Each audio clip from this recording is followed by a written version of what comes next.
தமிழ்நாட்டில் எஸ்ஐஆர் கணக்கீட்டு பணிகள் முடிவுற்று தற்போது வரைவு வாக்காளர் பட்டியல் தேர்தல் ஆணையத்தால் வெளியிடப்பட்டுள்ளது. இதில் 90 லட்சத்திற்கும் மேற்பட்ட வாக்குகள் நீக்கப்பட்டுள்ளன. இவற்றில் பெரும்பாலான போலி வாக்குகள் நீக்கப்பட்டுள்ளது. மேலும் இறந்தவர்கள், குடிமாற்றம் செய்தவர்கள், இரட்டை பதிவுகள் என பல காரணங்களால் போலி வாக்காளர்கள் நீக்கப்பட்டுள்ளனர். இந்த எஸ்ஐஆர் தொடங்கியதில் இருந்தே தொடர்ந்து திமுக மிக கடுமையாக எதிர்த்து வந்தது. ஆனால் அதிமுக ஆரம்பம் முதலே எஸ்ஐஆர் தேவை என்று கூறி வந்தது. தற்போது இந்த எஸ்ஐஆர் விவரங்கள் வெளியான பிறகுதான் அதிமுக சொன்ன காரணத்தை மெய்ப்பிக்கும் வகையில் இருப்பதாக தமிழ்நாட்டு மக்களே கருதுகிறார்கள்.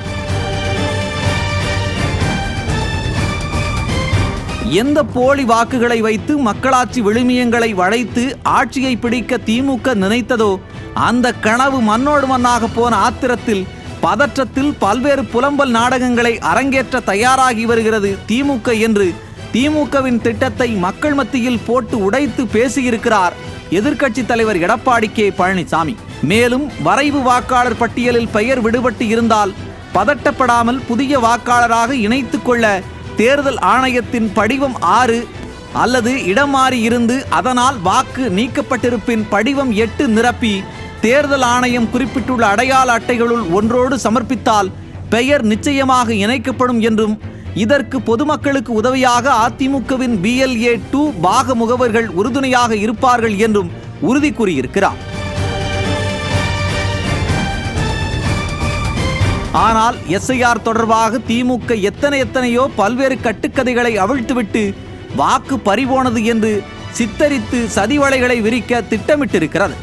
ஆனால் அதையெல்லாம் தவிடுபடியாக்கி தற்போது வாக்காளர் பட்டியல் வெளியிடப்பட்டிருக்கிறது. கிட்டத்தட்ட 1 கோடி போலி வாக்காளர்கள் இவ்வளவு நாட்களாக தமிழ்நாட்டில் இருந்திருக்கிறார்கள் என்ற விவரங்களை பார்க்கும்போதுதான் திமுக ஏன் வானத்துக்கும் பூமிக்கும் குதித்தது, எஸ்ஐஆரை இவ்வளவு கடுமையாக எதிர்த்தது என்பது புரியும்.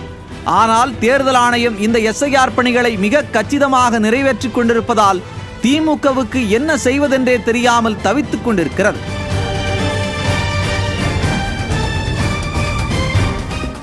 ஆக எஸ்ஐஆர் பணிகள் நிறைவடைந்து போலி வாக்காளர்கள் நீக்கப்பட்டதால் திமுகவிற்கு என்ன பாதிப்பு?